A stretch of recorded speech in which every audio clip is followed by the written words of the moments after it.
Tatapusan ang pagkilos ng Department of Public Works and Highways para mapalawak ang sakop ng gabion sa Davao City bilang proteksyon sa baha at pagguho ng lupa. Yan ang ulat ni Janessa Felix ng PTV Davao. Tatlong area na ngayon sa Barangay Talumo proper Davao City ang patuloy na ginagawa ng gabion expansion ng Department of Public Works and Highways o DPWH Regional Office 11. Ito ay matapos ang matinding pagbaha na naranasan sa lugar noong nakaraang buwan. Kabilang dito ang Teachers Village, Taal Unos sa Bangkal at San Juan Village. May mga layers na ng gabion na kumpleto sa lahat ng sites. Samantala, pinabibilis din ang trabaho sa mga natitira pang bahagi ng proyekto.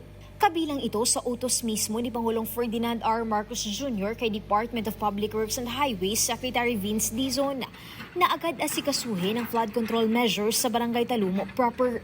Ito ay upang maprotektahan ang mga residente sa lugar tuwing tumataas ang tubig sa Talumo River.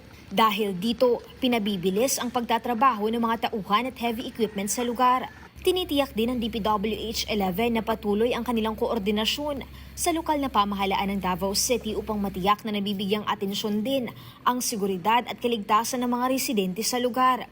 Lalo na at may presensya ng mga heavy equipment sa area. Wala pa ring timeline ang ahensya kung kailan matatapos ang kanilang trabaho. Ngunit prioridad nila na agarang matapos ito, lalo na't inaasahang magpapatuloy pa ang nararanasang pag-ulan sa bansa. Bukod sa gabion expansion, nakatutok din ang DPWH Regional Office 11, Equipment Management Division sa dredging at desilting operations sa iba't ibang bahagi ng Talumo River. Bahagi ito ng Oplan Kontrabaha na programa ng gobyerno na naglalayong palakasin ang mga hakbang laban sa pagbaha, na mandato rin ni Pangulong Marcos Jr.